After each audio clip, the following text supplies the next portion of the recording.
Hi there, Loy Machedo speaking to you from loymachedo.com. Who's Loy Machedo? Think Personal Branding. Okay, this is going to be a short video because I don't have much information about this, especially where Kuwait is concerned. I have my contacts, connections in majority of places in the Middle East, UAE, even Saudi, Bahrain less, Kuwait less, Oman is, yeah, there are a few.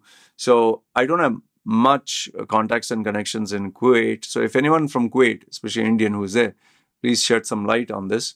It seems that 23,000 expats have been deported by Kuwait in these last few months. And the highest among all of them are Indians. Now, as per this article in Arabian Business, it says that the majority of them, or all of them who were deported, were involved in criminal cases and misdemeanors. However, if you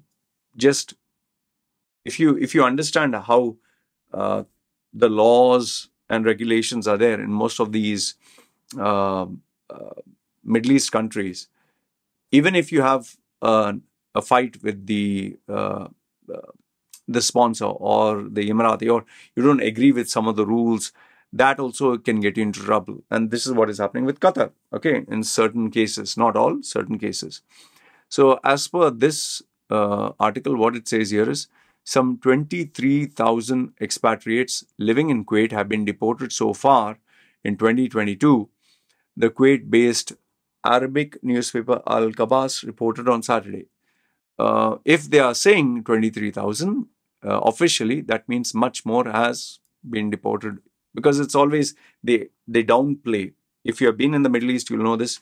Whenever there's bad news and they can't hide it anymore, they share the bad news, but they downplay it. Okay.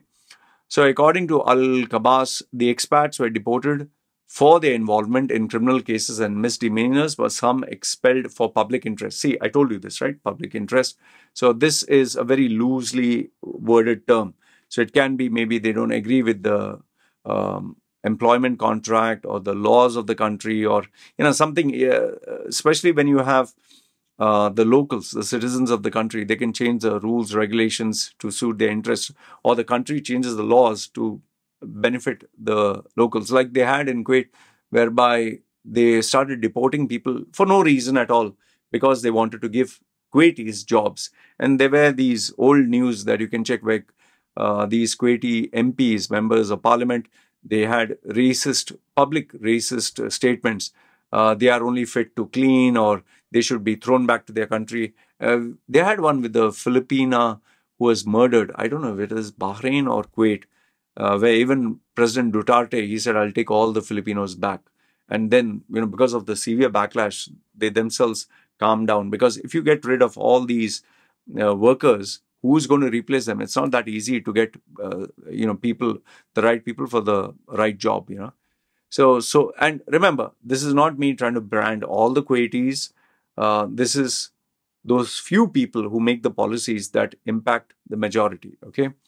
Sources told the paper around 10,000 women were among the deportees. Indian nationals ranked the highest, around 8,000 deportees, followed by Bengali nationals, around 5,000 deportees, followed by Sri Lankans, followed by 4,000 deportees. Egyptians came fourth, and with 3,500 deportees.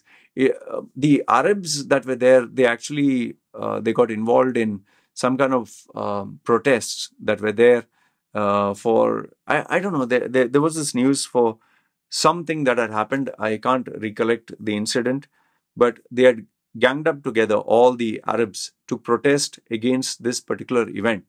It was a very neutral thing, but as per Kuwaiti law, any kind of protest, even if it's something worthwhile, you are breaking the law and you will be thrown out. In fact, there's another link here. 30,000 expats leave Kuwait in the first 4 days of May. That was during the mass transition of being deported.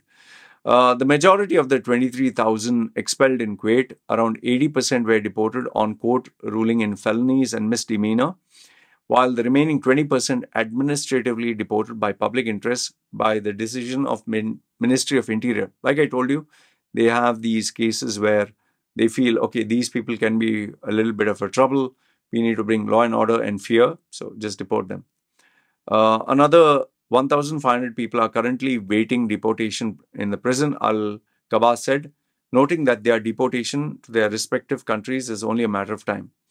The only other reason why I suspect they are being deported is because what happens is when you keep these people in prison, obviously you need to take care of them. Okay, you may not give them great VIP treatment. You'll just give them rice or just, just savage food, like as if you don't care.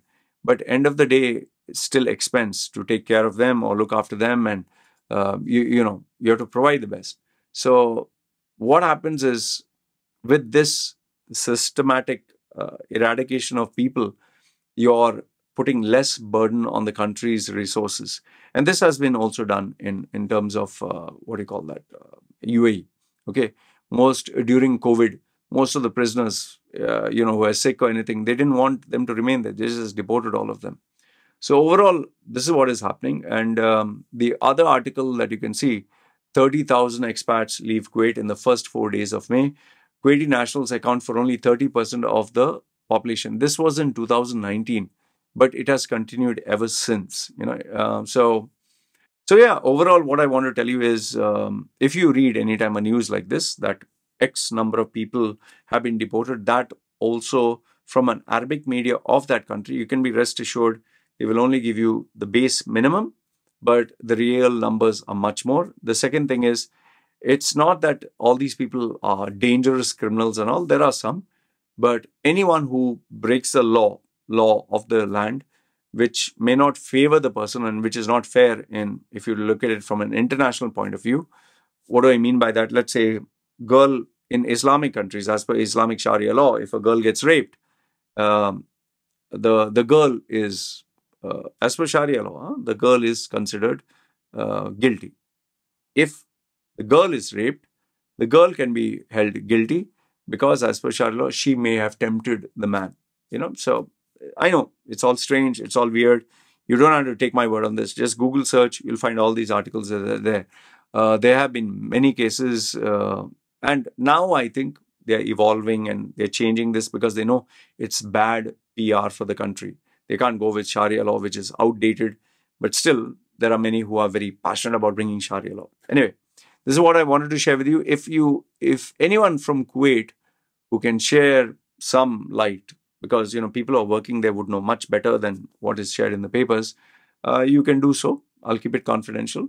Your identity will be kept protected.